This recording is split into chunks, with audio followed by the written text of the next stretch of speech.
Bonjour et bienvenue sur la Matrix TV.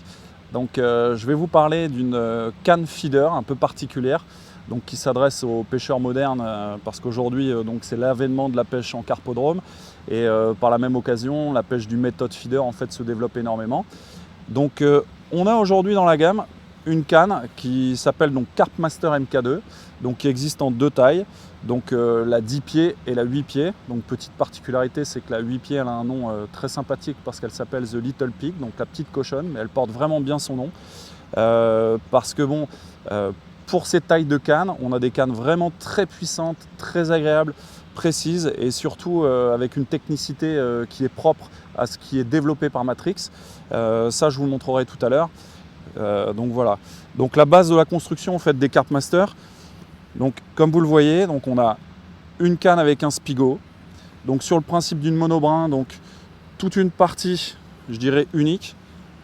Là, on voit bien que toute la puissance est placée. Malgré tout, malgré cette partie unique, on a une très très grosse souplesse et une forte puissance. Pour la mise à l'épuisette, ça c'est vraiment super important.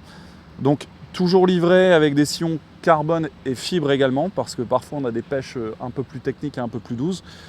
Là, on a des sillons qui vont de 1 ose et demi à 2 ose 5, qui est parfait.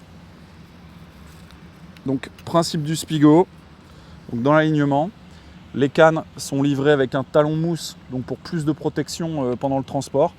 Là, en fait, on met, je dirais, le talon porte-moulinet et la première partie, pour pouvoir le ranger dans la housse sans poser de dommages en fait à la canne.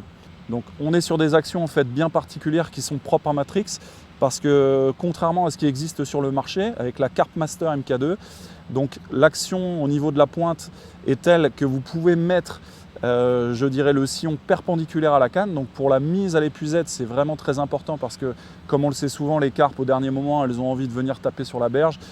Si vous n'avez pas la canne qui répond à ça, ça fait vraiment amortisseur. C'est l'équivalent en fait de l'élastique creux pour les grandes cannes. Et ça vous permettra de pêcher un peu plus fin, avec des hameçons un peu plus petits et fortement augmenter les touches.